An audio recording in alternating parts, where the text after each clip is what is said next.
حي على الفلاح.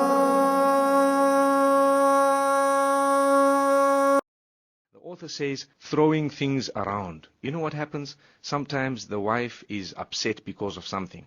Now, rather than speaking about that problem, you know what she does? She starts banging the plates and the pots, and she starts throwing things on the side, and she starts beating up the children just to vent her frustrations.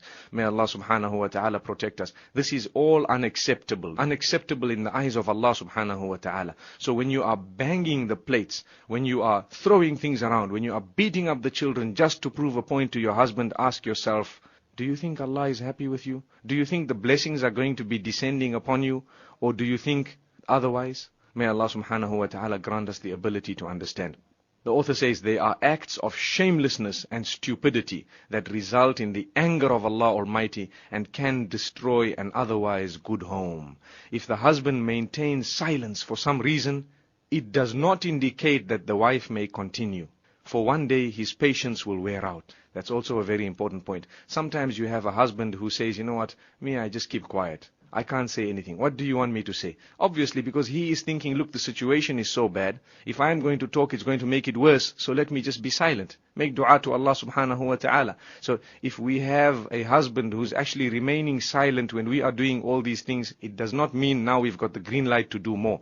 Let's think of what Allah wants. Allah subhanahu wa ta'ala does not want us to do this, so we must abstain from it. The author continues to say, this can have unexpected results which will be regretted. Thus, one must always consider the reaction of one's behavior, one's speech and utterances in advance.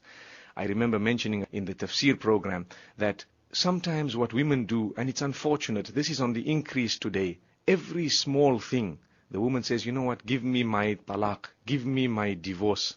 I want a divorce. And every small thing, this is happening nowadays. This is un-Islamic. This is not correct. It will earn the anger of Allah subhanahu wa ta'ala. What do we expect? You are married. You have a husband. Do you think you are definitely going to go into another home which will be better for you? You might end up going into another home and then you will regret and say, you know what, I should have never done all this. This is what we are speaking about. Allah subhanahu wa ta'ala teaches us, make the most of the situation you are in. Don't compare yourselves with others. This is the problem. Sometimes what happens, a woman begins to compare and she says, you know, that marriage, that other couple, they're getting on like a house on fire. Subhanallah. How do you know? That is what they are showing you. Maybe within they are not getting on. Maybe they have problems that are bigger than yours, but they are covering them up. And maybe they are looking at you and saying the same thing about you, not realizing that you are looking at them at the same time. So don't compare your marriage with someone else. Don't ever do that. That will result in destruction. You need to look at the goodness you have and make your marriage work, no matter what happens. Make it work. And remember, to make a marriage work, you actually need to be harsh upon yourself sometimes. May Allah subhanahu wa ta'ala grant us the ability to solve our problems and to actually maintain ourselves and to actually handle ourselves in an appropriate manner at all times.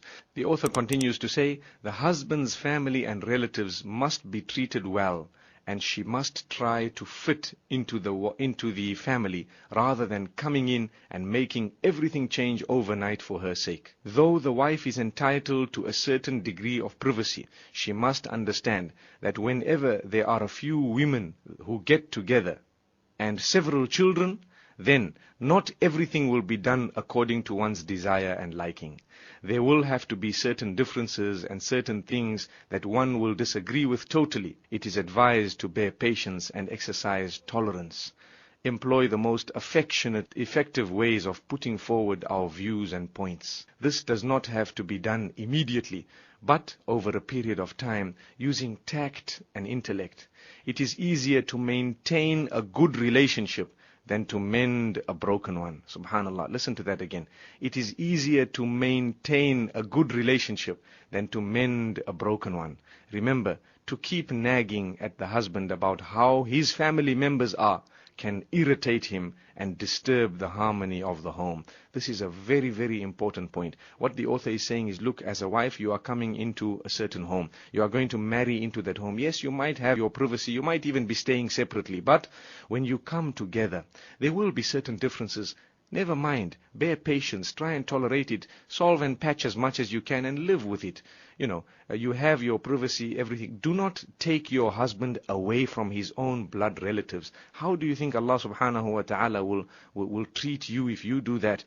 Some women come into the home and they tell the husband, I don't want you to have anything to do with your family. And the same is happening on the other side. And they have no valid reason to say that, no valid reason to do that. May Allah subhanahu wa ta'ala protect us. We should not be doing this. We should be women, meaning I'm talking to the wives here. The wives should be women who actually bring their husbands closer to their homes and to their families, to their mothers and fathers. Subhanallah. If you are going to do that, do you not think that dua will be coming out for you from the hearts of these parents?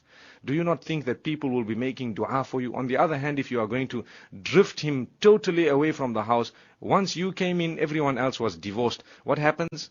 Do you think that these people will be pleased with you? Someone somewhere down the line might make a dua against you. May Allah subhanahu wa ta'ala protect us all from such bad and evil duas. But sometimes it comes out of the heart. When people have been hurt a little bit too much, they might just make a little dua from their hearts, and that might result in your failure. May Allah subhanahu wa ta'ala not do that to us. The author continues to say it is incorrect for her to create a distance. Oh, this is the point we were mentioning just now. The author is actually saying it. It is incorrect for her to create a distance between her husband and his family, or cause hatred and ill feeling between them. A good wife will go out of her way to make sure that her husband has a good relation with his parents, his brothers, his sisters and family members. This is a great act of worship and requires a lot of patience and tolerance, coupled with intellect and wisdom. The next point, he says, she should only leave the home after seeking the permission of her husband, no matter where she is going, whether to relatives or to strangers. This will increase the trust and enhance the harmony. Now someone might say, no, why do I have to ask him? Well, the reason why you have to ask him, firstly, he's your husband, you married him. Does your husband come first, or do your friends come first? If your friends come first, then why did you marry your husband? And if your husband comes first, then you can ask him that, look, I want to go here, can I go there? And if he actually says yes, and you obey it, and the day he says no, you obey it, tell me how you feel after that. Subhanallah. Tell me what it has done to your marriage. It will probably enhance the trust between you, and he will learn to love you even further.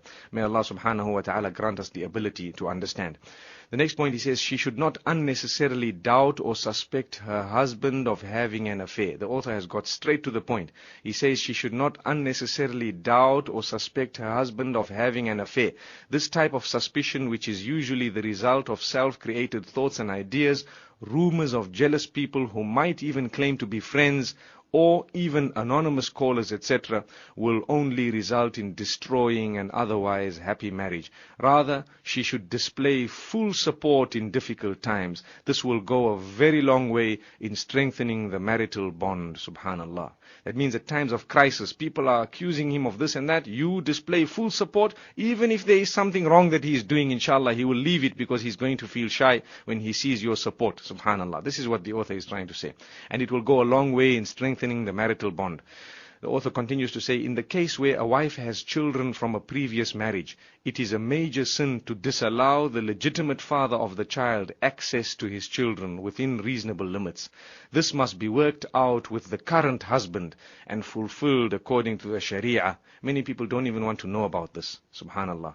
Similarly, if the husband has children from a previous marriage, it is a major sin to deny his ex-wife her rights, or to disagree that she sees his children and her children in the case where they are staying with their mother, etc.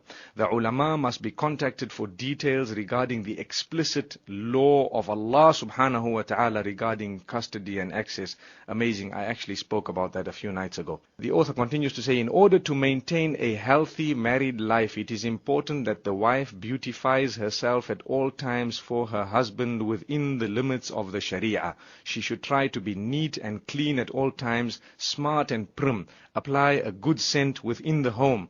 In fact, she must make use of the permitted makeup that is available, and she must understand that it is Islamically rewarding to beautify herself for her husband. If she is not going to take care of this, or if she wears tatty clothes that are creased, dirty, smelly, etc., and takes no pride in her appearance for her husband, then he may slowly lose interest in her. The Sharia has gone as far as terming it a sin to abstain from beautifying oneself for one's husband.